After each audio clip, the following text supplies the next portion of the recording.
오신 모든 분을 주님으로 환영합니다. 오늘 가장 위대한 기도 회개라는 제목을 가지고 여러분 말씀 나누고자 합니다. 오늘 본문의 말씀은 저희가 6절까지밖에 읽지 않았지만 38절까지 나오는 아주 긴 성경에서 가장 긴 기도의 한 모습을 보여주는 것이 느헤미야 9장입니다. 여러분, 인간의 모습 가운데 가장 아름다운 모습 중에 하나가 있다면 저는 기도하는 모습이라고 생각이 들어요.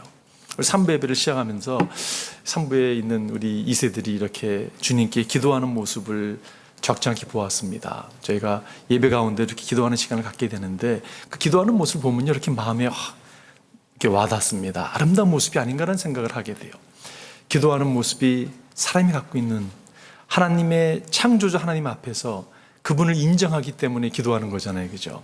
그분을 인식하기 때문에 그분을 인정하고 그분 앞에 나아가는 거잖아요, 그죠? 이게 예배고 이것이 얼마나 아름다운 모습인지 모르겠습니다. 그 모습 가운데 가장 아름다운 모습을 하나 또 뽑자면 그 모습은 회개하는 모습이 아닌가라는 생각을 해요. 하나님, 저는 참 죄인입니다. 부족함이 있습니다. 당신은 나를 용서할 수 있는 자비의 궁일의 하나님이십니다. 그걸 알게 당신 앞에 나아갑니다. 그 모습이 여러분 예배하는 모습이 그처럼 아름다운 모습이 없다고 생각이 들어요. 오늘 본문의 이야기는 아주 우리에게 기도의 모범을 보여주는 이야기예요. 이스라엘 백성이 말씀 앞에 나아갔습니다. 말씀을 접하고 보니까요, 자신의 모습이 너무 누추한 모습이 발견되는 것이에요. 통하지 않을 수 없죠. 회개하지 않을 수 없죠. 하나님께 나와서 그들의 죄와 조상의 죄를 자복하고 참여하는 모습이 오늘 본문에 나온 그러한 모습이에요. 오늘 말씀을 통해서 하나님께서 우리에게 주시는 아름다운 교훈이 있다고 생각이 듭니다. 몇 가지 여러분 살펴보기를 원해요. 첫 번째는요, 우리는 쉽게 죄에 빠질 수 있는 경향이 있습니다. 여러분과 저는 쉽게 죄에 빠지는 경향이 있는 것이, 오늘 본문에 보게 되면요, 여러분 세상 사람들을 이야기하는 것이 아닙니다. 이스라엘 백성들이에요. 하나님의 은혜와 궁의를 깨달았던 사람들입니다. 이들이 또 범죄하고 또 죄 가운데 빠져드는 그러한 모습이 이렇게 반복적으로 표현되는 것을 볼 수가 있어요. 오늘 27절부터 우리 30절까지 한번 같이 읽었으면 좋겠습니다. 여러분 같이 한번 읽어볼까요? 시작. 주님께서는 그들의 원수들의 손에 내맡기시어 억압을 받게 하셨습니다. 그러나 억눌림을 받고 주님께 부르짖으면 주님께서는 하늘에서 들으시고 그들을 끔찍이도 불쌍히 여기시어 원수의 손아귀에서 그들을 건져 보내주시곤 하였습니다. 그러나 편안하게 살만하면 주님께서 보고 계시는데도 또다시 못된 일을 저질렀습니다. 그럴 때에는 주님께서 그들의 원수의 손에 버려두셔서 억눌림을 받게 하셨습니다. 그러다가도 다시 돌이켜 주님께 부르짖으면 주님께서는 하늘에서 들으시고 불쌍히 여기시어 구하여 하시곤 하였습니다. 돌이켜 주님의 율법대로 바로 살라고 주님께서 그들은 거만하여 주님의 명령을 따르지 않았습니다. 지키기만 하면 살게 되는 법을 주셨지만 오히려 그 법을 거역하여 죄를 지었습니다. 주님께서 등을 돌리시고 목이 고집을 버리고 복종하지 않았습니다. 그러나 주님께서는 여러 해 동안 참으셨습니다.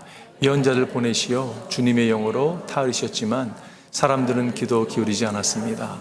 하는 수 없이 주님께서는 그들을 여러 나라 백성에게 넘기셨습니다. 여러분, 성경의 이스라엘의 역사를 보게 되면요, 계속 반복되는 거, 똑같은 패턴이 반복되는 걸 볼 수가 있어요, 그죠? 그들이 죄를 집니다. 그러면 하나님께서 억압을 하시죠. 억압을 하면 또 부르시죠. 하나님 살려달라고. 그럼 하나님 긍휼을 베풀어 주세요. 용서해 주시죠. 그리고 또 살만하면요, 또 목이 굳어져요. 그 죄 가운데 빠집니다. 그러면 또 억압이 또 찾아옵니다. 그러면요 또 부르짖어요. 하나님 긍휼을 베풀어 주세요. 이게 여러분 계속적으로 반복되는 것이 이스라엘 백성의 어떻게 보면 역사였어요. 저는 대학교 때 구약 읽으면서 무슨 생각이 들었냐면요, 어떻게 이런 사람이 있을 수가 있을까? 아니, 하나님의 살아계심을 분명히 보여주셨는데, 하나님의 살아계심을 안 보여준 것도 아니고 살아계심을 분명히 보여주셨는데, 나타내 주셨는데, 기적과 이사를 보여줌에도 불구하고 어떻게 저렇게 돌이킬 수가 있을까? 어떻게 저렇게 강팍할 수가 있을까라는 생각을 했던 적이 있습니다. 그런데 여러분, 제가 그 생각을 하고 있는데 세밀한 음성이 들렸어요. 그게 바로 네 모습이라고. 우리는 여러분 판단하기를 좋아하죠, 그죠? 우리의 모습을 보지 못하고 판단하기를 좋아하는 우리의 그 바리새인적인 모습이 있습니다. 하나님, 제가 저 세리같이 하는데 감사합니다. 똑같은 죄를, 아니 더 악한 죄를 범하고 있으면서도 불구하고 그런 모습을 갖고 있는 모습이 있어요. 근데 여러분, 이 모습이 우리들의 모습이라는 것이, 어떻게 보면 겉으로는 여러분 거룩해 보일지 모르겠어요. 우리가 교회에 다닌다고 해서 어떤 직분을 맡았다 해서 여러분 우리의 모습이 제가 없어진 게 아니잖아요. 그죠? 제게 쉽게 빠질 수 있는 우리 모습들이 있는 것을 부인할 수가 없습니다. 여러분 그 월트 디즈니라고 하는 이분이 우리가 디즈니랜드를 가봐서 알지만 그분에 대한 이야기들이 많이 있습니다. 신화적인 이야기가 맞아요. 영웅적인 모습으로 그를 묘사한 게 많은데 마크 엘리엇이라는 사람이 얼마 전에요. 여러분 그분에 대한 척을 썼어요. 그분의 전기를 썼는데 그분은 어떤 사람이었냐면 평생 FBI 요원이었다고 합니다. 아셨어요 여러분? 그분은요 반유대주의 운동을 벌였던 아주 그랬던 사람이었어요. 그리고 그는 심한 알코올 중독으로 밤마다 괴로워했던 그런 사람이었다고 합니다. 여러분 우리의 모습, 겉으로 보는 모습과 내면의 깊은 곳에는 여러분 이 얼마나 차이가 많이 있는 우리의 모습인지 모르겠어요.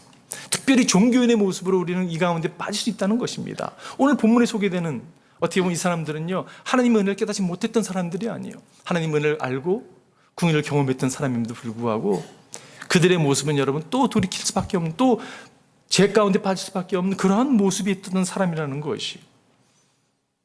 디모데 전서에 보면 사도 바울이 이렇게 고백합니다. 그리스도 예수께서 죄인을 구원하시려고 세상에 오셨다는 하는 이 말씀은 믿음직하고 모든 사람이 받아들일 만한 말씀입니다.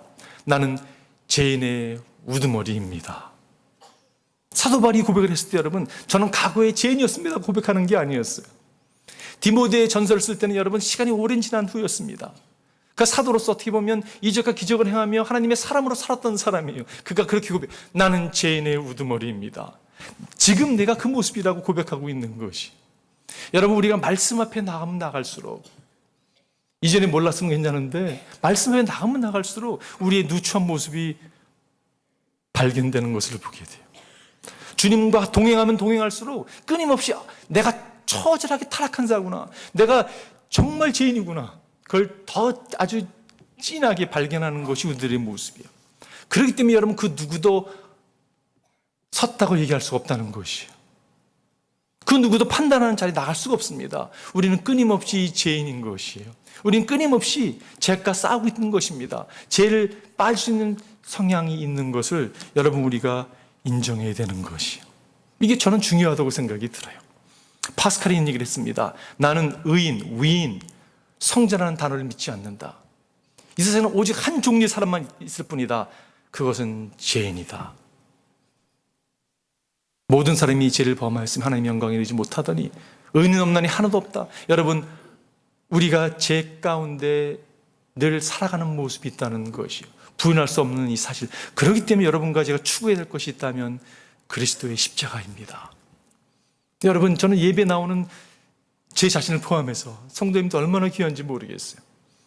우리의 연약함을 인정하고 하나님, 거룩한 하나님 앞에 나와서 예배 드리는 거예요. 참의 기를 올려드리고 주님을 인정하고 예배 드릴 수 있다는 것은 엄청난 축복이죠. 그죠? 십자가 앞에 나아가는 여러분과 제가 되기를 바랍니다.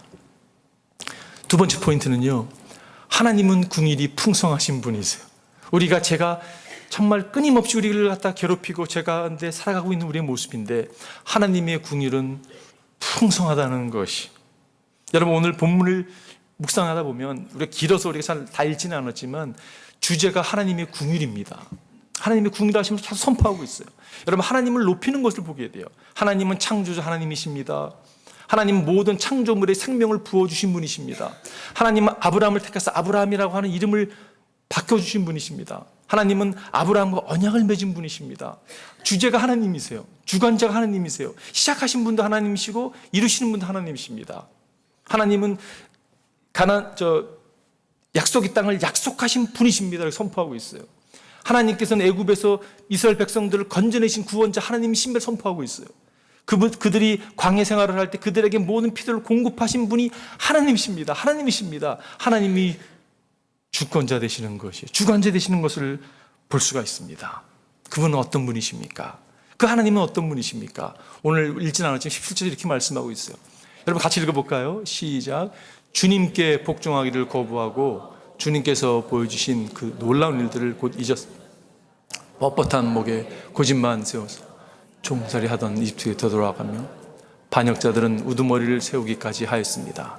그러나 주님은 용서하시는 하나님, 은혜로우시며 너그러우시며 좀처럼 노여하지 않으시며 사랑이 많으셔서 그들을 버리지 않으셨습니다. 여러분, 우리가 범죄하고 못이 굳고 하나님을 거부했는데, 그러나 성경은 그러나라는 표현이 많이 나와요, 그죠? 그러나 but이라고 하는, 그러나 주님은 용서하시는 하나님, 은혜로우시며 너그러우시며 좀처럼 노여하지 않으시며 사랑이 많으셔서 그들을 버리지 않으셨습니다.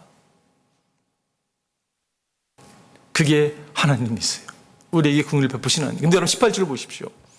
여러분 노트는 안 나와 있는데, 더욱이 우리 조상은 금부칠록에서 송아지상을 만들고는 우리를 이집트에서 이끌어내신 우리 하나님이라 하고 외치고 주님을 크게 모독하였습니다. 여러분, 하나님을 몰라 너무 모르는 거예요, 그죠? 하나님이 구원자신데 그 구원자를 갖다가 아니라고, 우리를 구원한 자는 금송아지라고 하나님을 모욕하는 그러한 모습, 이거를 모욕을 받으면서도 불구하고 19절이 어떻게 이어지냐면 이렇게 이어집니다. 그런데도 비슷해요, 그죠? 그런데도 주님께서는 언제나 그들을 불쌍히 보셔서 차마 그들을 광야에다가 내다버리지 못하셨습니다. 낮에는 줄곧 구름 기둥으로 그들을 이끌어 주시고 밤에는 불 기둥으로 그들이 가는 길을 밝히 비추어 주셨습니다. 정말 무지하고 불순종하고 거역한 백성들에게 하나님은 끊임없이 하나님의 은혜와 하나님의 긍휼을 보여주셨어요. 여러분, 그것이 복음이잖아요, 그죠? 복음이 무엇입니까? 아무리 우리 죄악이 악하고 추하고 수없이 많다 하더라도 하나님의 은혜가 그 모든 것보다 더 크다는 게 여러분 은혜예요. 모든 걸 덮고 있다는 것입니다. 저에게 이렇게 말씀하는 분인지 모르겠어요. 저를 몰라서 그렇게 말씀하시는데요, 저를 몰라서 그렇게 말씀하시는 것 같다고. 제가 여러분 모르죠. 어떻게 알겠어요?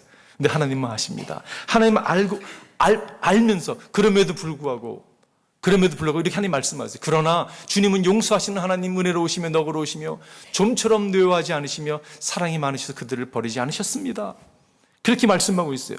제가 예수님 믿기 전에 방탕한 삶을 산 것이 아니라 주님을 믿고서도 저는 내 삶이 정말 누추한 삶을 살았습니다.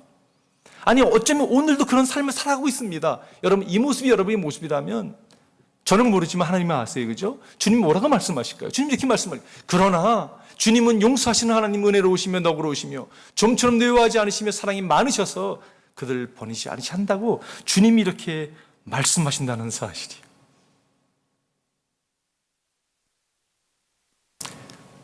유대인의 그 전설에 의하면요, 여러분, 성경에 나오는 얘기는 아니고 유대인은 이런 이야기가 있습니다. 하나님께서 사람을 창조하기 전에 하나님 보좌 주위에 있는 천사들과 대화를 합니다.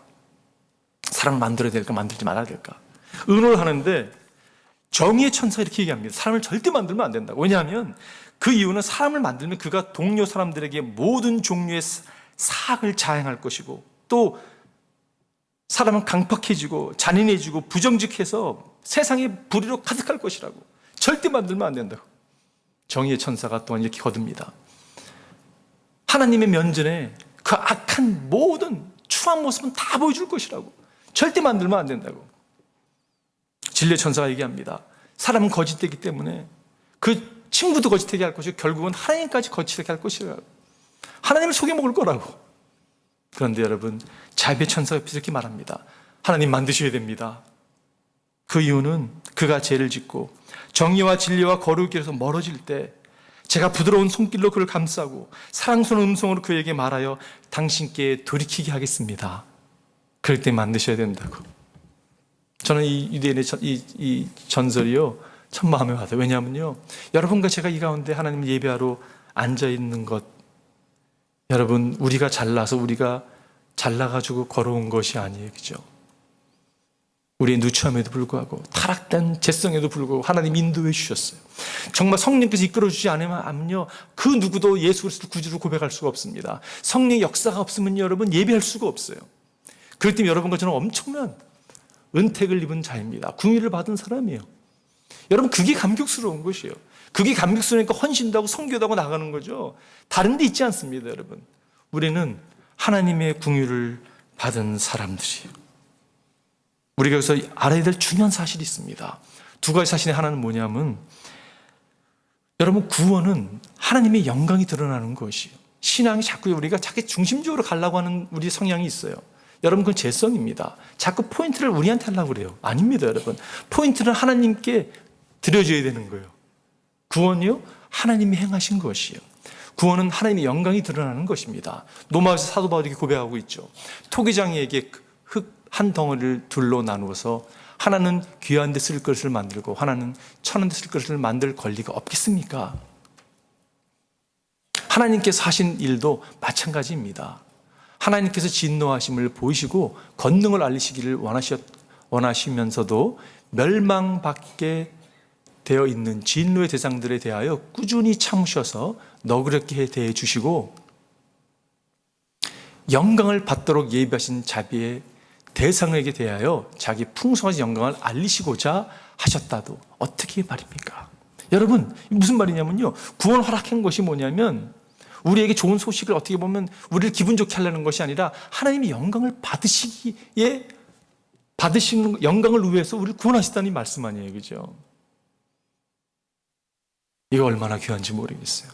하나님 되심이 우리로 머물 수 있도록 이끌었다는 것이 얼마나 감사한지 모르겠어요. 구원에는 하나님의 영광이 드러납니다. 동시에 구원은 여러분, 하나님의 철저한 은혜예요. 우리가 잘 아는 말씀 있죠.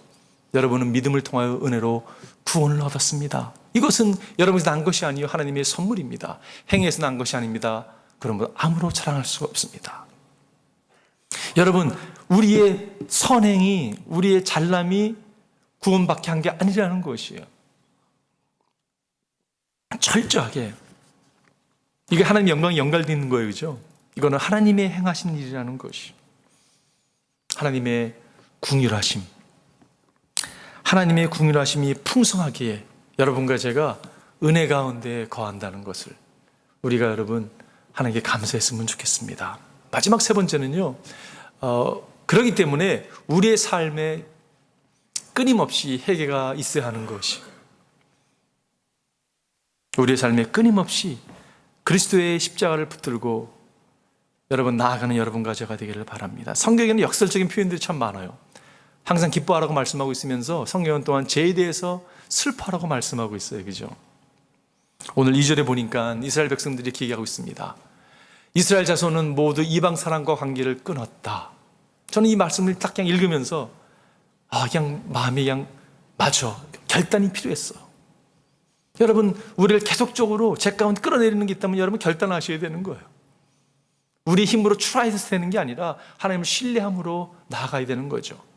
그리고 그들은 제자리에 선 채로 자신들의 허물과 조상의 죄를 자백하였다.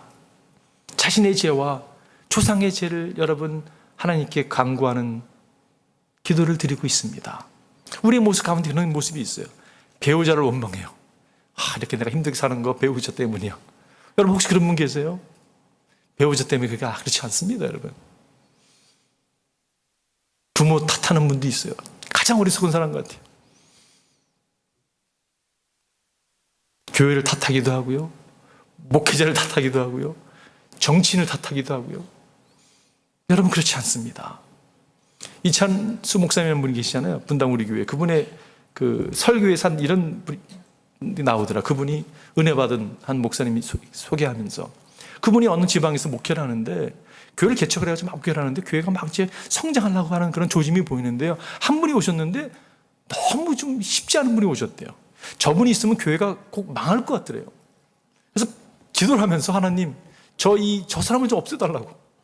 근데 보통 철학을 하면요, 중간에 잘다가도 뭐 기도하고 그러는데 또릿또릿하게, 왜냐면 화가 막 올라와가지고 그 성도를 생각하면 화가 올라오는, 그래가지고 막 기도를 했다고 합니다. 하나님 저 성도를 좀, 그랬는데요, 새벽이 돼서 주님이 이렇게 말씀하시더래요.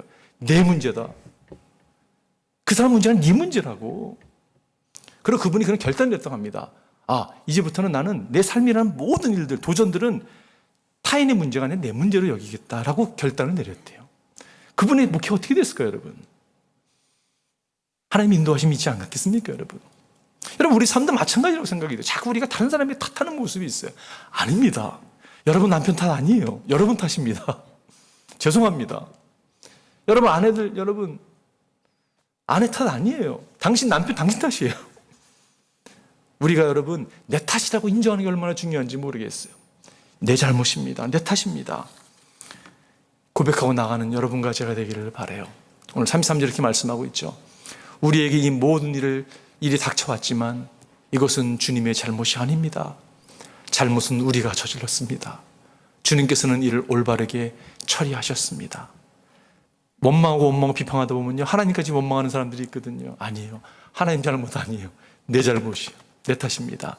인정하는 자리에 여러분과 제가 나아가기를 바라요. 제 결론 내리면서 여러분, 노벨 프라이스 있잖아요. 노벨상을 수여하잖아요. 노벨상. 종교계에서 노벨상을 얘기하는 것이 템플턴 상이라는 게 있습니다. 이 존 템플턴 사람이 왜 노벨상을 수여하는데 종교계는 그런 걸 주지 않을까 해가지고요, 이분이 적지 않은 돈을 도네이션을 했죠. 오늘날에 여러분 어떤 상을 주는 것에 있어서 두 번째로 액수가 많은 상이 템플턴 상입니다. 이게 1913년부터 주기 시작했는데요, 머더 테레사가 1위를 받았거든요. 여러분 1992년도에 한경직 목사님이 이 템플턴 상을 수여받았어요. 한국 사람은 유일하게. 그분이 독일에서 상을 수여받고, 그 여러분 영락교에서 마련한 만찬회에서 그가 첫 마디가 뭐였냐면 이렇게 말씀하셨어요. 나는 죄인입니다. 나는 신사참배를 한 사람입니다. 그게 그 고백, 수상의 첫 고백이었어요. 제가 그걸 생각할 때 무슨 생각이 드냐면요, 그 한국 교회에서 정말 세인트라고 얘기할 정도로 그러한 삶을 사셨던, 많은 사람들에게 모범적인 삶을 사셨던 분, 그분 정말 돌아가셨을 때 여러분 그가 가지고 있는 걸 정말 손으로 꼽을 만큼 그게 전부였던 그가, 여러분 어떻게 보면 평생에, 여러분 그에게는 여러분 그게 어떻게 보면 십자가일지 모르겠어요. 근데 여러분 그것이 그분을 잊게 하지 않았나 생각을 해보게 됩니다. 나는 죄인입니다. 나는 신사참배한 사람입니다. 나는 죄에 빠질 수 있는 성향이 아주 너무 잠재력이 너무 많은 사람입니다. 그렇기 때문에 십자가가 필요합니다. 그렇기 때문에 예수의 보혈이 필요합니다. 그렇기 때문에 십자가 앞에 나아갑니다. 그 태도를 가지고 삶을 사셨기 때문에 그의 삶이 그렇게 세상에서도 교회에서도 인정하는 그런 삶이 아니었나라는 생각을 갖게 됩니다. 여러분 우리가 교만할 수 없어요. 섰다고 절대 착각하지 마십시오. 성경이 명확하게 얘기하고 있죠. 섰다고 생각하는 넘어질 거 조심하라고 말씀하고 있어요. 우리는 끊임없이 말씀 앞에, 진리 앞에 나갈 때마다 우리의 누참을 발견할 수밖에 없습니다. 우리가 붙들어야 될 것은요, 예수 그리스도세요. 예수밖에 없습니다. 예수의 공로밖에 없어요. 그걸 붙들고 이번 주도 승리하는 여러분과 제가 될 주님 이름으로 축원드립니다. 기도하겠습니다.